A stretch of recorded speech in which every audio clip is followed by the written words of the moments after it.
आपने भारतवर्ष में कई प्रेम कथाओं की गाथाएं सुन रखी होगी। नमस्कार दोस्तों, मैं सीमा शर्मा आपको राजस्थान की ऐसी ही दुख भरी प्रेम कथा सुनाऊंगी। गुजरात का एक शासक हमीर जडेजा, जो कि अपने ससुराल अमरकोट आया हुआ था, उसका विवाह अमरकोट के राणा विसलदेव सोड़ा की पुत्री से हुआ था। राणा विसलदेव का पुत्र महेंद्र व हमीर जडेजा हम उम्र के थे, इसलिए दोनों में खूब जमती थी। साथ में खेलते, खाते, पीते, शिकार करते और मौज करते थे। एक दिन दोनों शिकार करते समय एक हिरण का पीछा करते हुए लोद्रोवा राज्य के काक नदी के पास आ पहुँचे।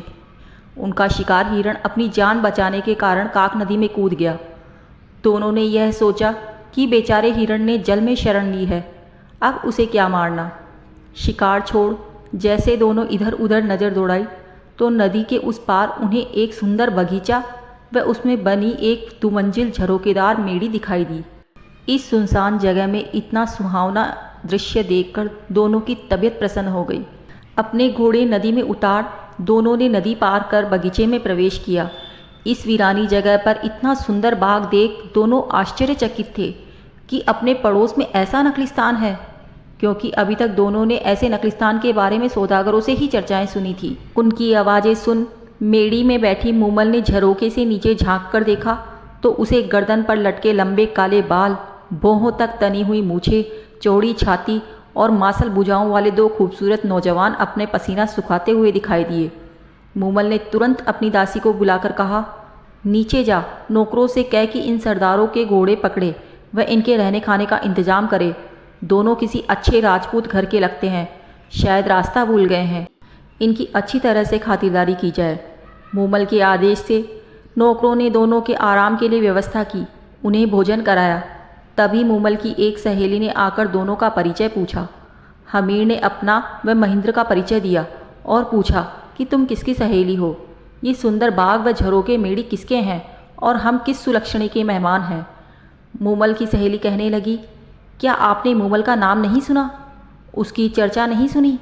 मूमल जो जग प्यारी मूमल के नाम से पूरे जैसलमेर देश में प्रख्यात है, जिसके रूप से यह सारा प्रदेश महक रहा है, जिसके गुणों का बखान यह काक नदी कल कल करके गा रही है।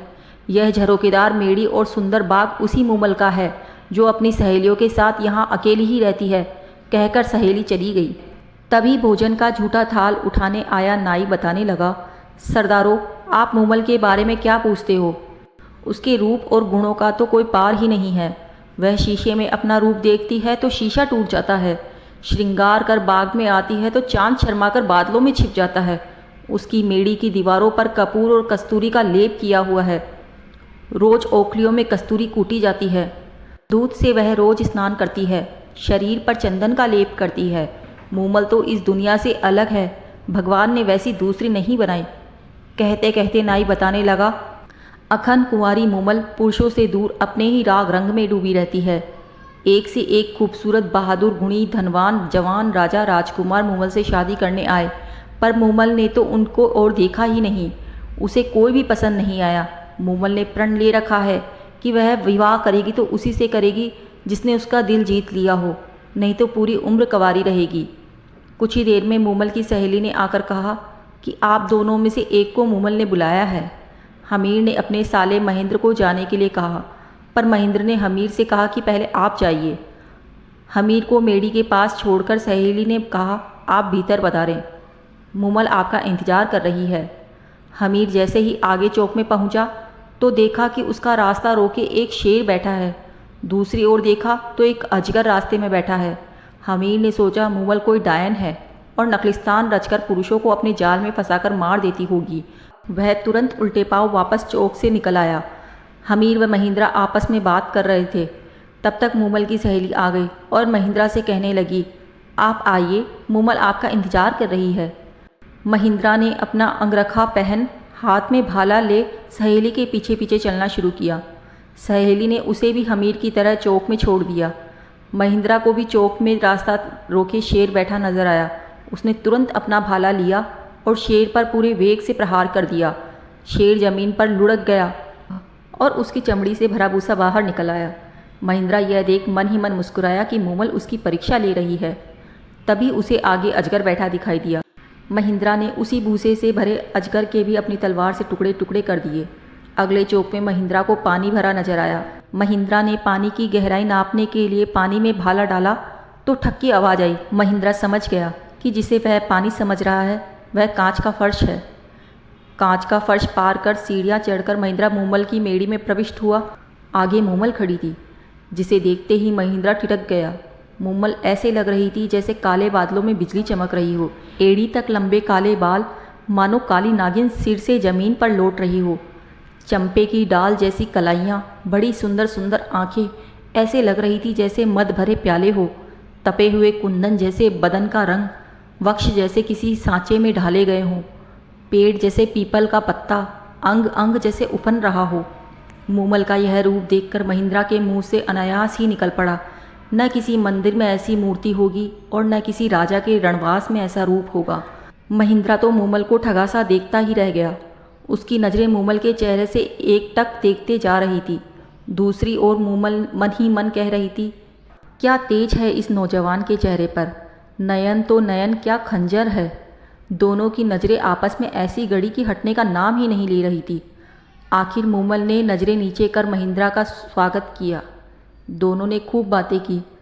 बातों ही बातों में दोनों ने एक दूसरे को दिल दे बैठा। न ही पता चला कि कब रात खत्म हो गई और कब सुबह हो गई। उधर हमीर को महिंद्रा के साथ कोई अनहोनी ना हो जाए सोचकर नींद ही नहीं आई। सुबह होते ही उसने नाई के साथ संदेशा भेज महिंद्रा को बुलवाया और चलने को कहा। महिंद्रा का मूमल को छोड़कर वापस चलने का मन नहीं था, पर मूमल से यह कह दिया कि मैं फिर आऊँगा और बार बार आऊँगा। दोनों वहाँ से चल दिए। हमीर गुजरात से अपने वतन रवाना हुआ और महिंद्रा अपने राज्य अमरकोट। मूमल से वापस आकर मिलने का वायदा कर महिंद्रा अमरकोट के लिए रवाना तो हो गया, पर पूरे रास्ते उसे मूमल के अलावा और कुछ नहीं दिखाई दे रहा था। महिंद्रा अमरकोट पहुंचा। वहां उसका दिन तो किसी तरह कट जाता, पर शाम होते ही उसे मूमल ही मूमल नजर आने लगती। वह जितना अपने मन को समझाने की कोशिश करता, उतना ही मूमल की यादें और बढ़ जाती। वह तो यही सोचता रहा कि कैसे लोधरुआ पहुंचकर मूमल से मिले। आखिर उसे सूझा कि अपने ऊँटों के टोले में ऐसा ऊँट खोजा जाए जो रातों रात लोधरुआ जाकर सुबह होते ही वापस अमरकोट आ सके। उसने अपने ऊँट चराने वाले रायका रामू को बुलाकर पूछा। रामू रायका ने बताया कि उसके टोले में एक चीतल नाम का ऊँट है जो बहुत तेज़ दौड़ता है और वह उसे आसानी से रात को लोधरवा ले जा सकर वापस सुबह होने से पहले अमरकोट ला सकता है। फिर क्या था, रामू रायका रोज़ शाम को चीतल ऊँट को सजाकर महिंद्रा के पास ले आता और महिंद्रा चीतल पर सवार होकर ऐड लगाकर लोधरवा मूमल के पास पहुँच जाता। तीसरे प्रहर महिंद्रा फिर चीतल पर चढ़ता और सुबह होने से पहले अमरकोट आ पहुँचता। महिंद्रा विवाहित था, उसकी 7 पत्नियां थीं। मूमल के पास से वापस जाने पर वह सबसे छोटी पत्नी के पास आकर सो जाता। इसी तरह कोई 7-8 महीने तक उसकी यही दिनचर्या चलती रही। इन महीनों में वह बाकी पत्नियों से तो मिला भी नहीं, इसलिए वे सभी सबसे छोटी बहू से ईर्ष्या करने लगी और एक दिन जाकर इस बात पर उन्होंने अपनी सास से जाकर शिकायत की। सास ने छोटी बहू को समझाया कि बाकी पत्नियों को भी महिंद्रा ब्याह कर लाया है, उनका भी उस पर हक बनता है, इसलिए महिंद्रा को उनके पास जाने से मत रोका कर। तब महिंद्रा की छोटी पत्नी ने अपनी सास को बताया कि महिंद्रा तो उसके पास रोज़ सुबह होने से पहले आता है और आते ही सो जाता है। उससे बात किए कोई 7-8 महीने हो गए हैं। वह कब कहाँ जाते हैं, कैसे जाते हैं, क्यों जाते हैं, मुझे कुछ भी नहीं मालूम। छोटी बहू की बातें सुनकर महिंद्रा की माँ को शक हुआ। उसने यह बात अपनी पति राणा विसलदे को बताई। चतुर विसलदे ने छोटी बहू से पूछा कि जब महिंद्रा आता है तो उसमें क्या कुछ खास नज़र आता है। छोटी बहू ने बताया कि जब रात को आखिरी प्रहर महिंद्रा आता है तो उसके बाल गीले होते हैं, जिनमें से पानी टपक रहा होता है। चतुर विसलदे ने बहू को हिदायत दी कि आज उसके बालों के नीचे कटोरा रखकर उसके भीगे बालों से टपके पानी को इकट्ठा करके मेरे पास लाना। बहू ने यही किया और कटोरों में एकत्र पानी विसलदे के सामने हाजिर किया। विसलदे ने पानी चखकर कहा, यह तो काक नदी का पानी है, इसका मतलब महिंद्रा जरूर मूमल की मेड़ी में उसके पास जाता होगा। महिंद्रा की 7 पत्नियों को तो मूमल का नाम सुनकर जैसे आग लग गई। उन्होंने आपस में सलाह करके ये पता लगाया कि महिंद्रा वहाँ जाता कैसे है। जब उन्हें पता चला कि महिंद्रा चीतल नामक ऊंट पर सवार होकर मूमल के पास जाता है, तो दूसरे दिन उन्होंने चीतल ऊंट के पैर तुड़वा दिए ताकि उसके बिना महिंद्रा मूमल के पास ना जाने पाए। रात होते ही जब रामू रायका चीतल लेकर नहीं आया तो महिंद्रा उसके घर गया। वहाँ उसे पता चला कि चीतल के तो उसकी पत्नियों ने पैर तुड़वा दिए। तब उसने रामू से चीतल जैसा दूसरा ऊँट मांगा।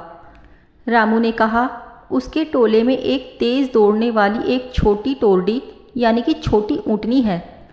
कम उम्र होने के चलते वह चीतल जैसी सुलझी हुई व अनुभवी नहीं है। आप उसे ले जाएं, पर ध्यान रहे उसके आगे चाबुक ऊंचा ना करे। चाबुक ऊंचा करते ही वह चमक जाती है और जिधर उसका मुंह होता है उधर ही दौड़ना शुरू कर देती है। तब उसे रोकना बहुत मुश्किल होता है।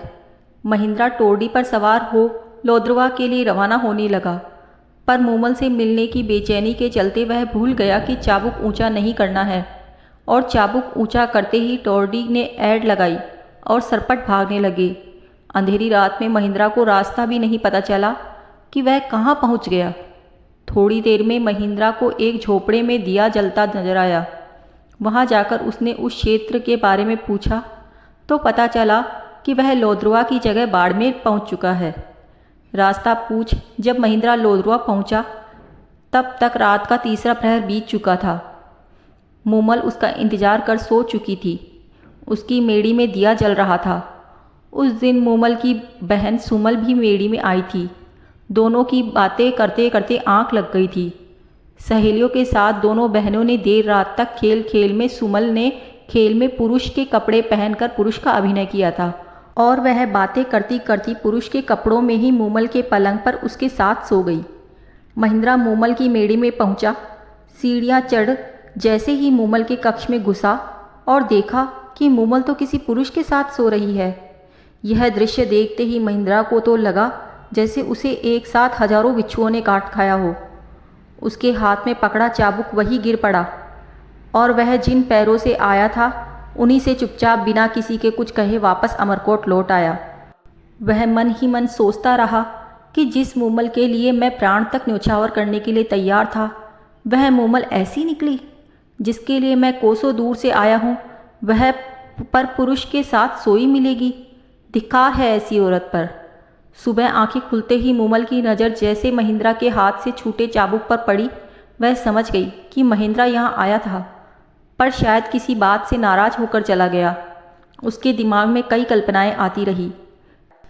कई दिनों तक मूमल महिंद्रा का इंतजार करती रही कि वो आएगा और जब आएगा तो सारी गलतफहमियां दूर हो जाएंगी। पर महिंद्रा नहीं आया। मूमल उसके वियोग में फीकी पड़ गई। उसने श्रृंगार करना छोड़ दिया, खाना पीना छोड़ दिया। उसकी कंचन जैसी काया काली पड़ने लगी। उसने महिंद्रा को कई चिट्ठियां लिखी, पर महिंद्रा की पत्नियों ने वह चिट्ठियां महिंद्रा तक पहुंचने ही नहीं दी। आखिर मूमल ने एक गायक को बुलाकर महिंद्रा के पास भेजा, पर उसे भी महिंद्रा से नहीं मिलने दिया गया। पर वह किसी तरह महिंद्रा के महल में पहुंचने में कामयाब हो गया और रात पड़ते ही उस ढोली ने मान राग में गाना शुरू किया। तुम्हारे बिना सोड़ा राणा, यह धरती धुंधली, तेरी मूमल रानी है उदास, मूमल के बुलावे पर असल प्रियतम महिंद्रा अब तो घर आओ। ढोली के द्वारा गाई गई मांड सुनकर भी महिंद्रा का दिल नहीं पसीजा और उसने ढोली को कहला भेजा कि मूमल से कह देना न तो मैं रूप का लोभी हूँ और न ही वासना का कीड़ा। मैंने अपनी आंखों से उस रात उसका चरित्र देख लिया है। जिसके साथ उसकी घनिष्ठता है उसी के साथ रहे। मेरा अब उससे कोई संबंध नहीं। ढोली द्वारा सारी बात सुनकर मूमल के पैरों तले जमीन खिसक गई। अब उसे समझ आ गया कि महिंद्रा क्यों नहीं आया। मूमल ने तो सपने में भी नहीं सोचा था कि उसे ऐसा कलंक लगेगा। उसने तुरंत अमरकोट जाने के लिए रथ तैयार करवाया ताकि अमरकोट जाकर महिंद्रा से मिल उसका वहम दूर किया जा सके। वह कलंकनी नहीं है और उसके सिवाय उसका कोई नहीं। अमरकोट में मूमल के आने व मिलने का आग्रह पाकर महिंद्रा ने सोचा, लगता है कि मुझे ही कोई गलतफहमी हो गई होगी। उसने मूमल का संदेश भिजवाया कि वह उससे सुबह मिलने आएगा। मूमल को इस संदेश से आशा बंधी। रात को महिंद्रा ने सोचा कि देखें मूमल मुझसे कितना प्यार करती है। सो सुबह उसने अपने नौकर को सिखाकर मूमल के डेरे पर भेजा। नौकर रोता पीटता मूमल के डेरे पर पहुंचा और कहने लगा कि महिंद्रा जी को रात में काले नाग ने डस लिया, जिससे उनकी मृत्यु हो गई। नौकर के मुंह से इतना सुनते ही मूमल पछाड़ खाकर धरती पर गिर पड़ी और पड़ते ही महिंद्रा के वियोग में उसके प्राण पखेरु उड़ गए। महिंद्रा को जब मूमल की मृत्यु का समाचार मिला तो वह सुनकर उसी वक्त पागल हो गया और सारी उम्र हाय हरी मूमल, प्यारी मूमल, महरी मूमल करता फिरा और इस तरह उसने अपनी बाकी की उम्र पागलपन में गुजारी। सो फ्रेंड्स, आई होप आपको यह कहानी पसंद आई होगी। If you like my story, please like, share and subscribe. Thank you so much for watching.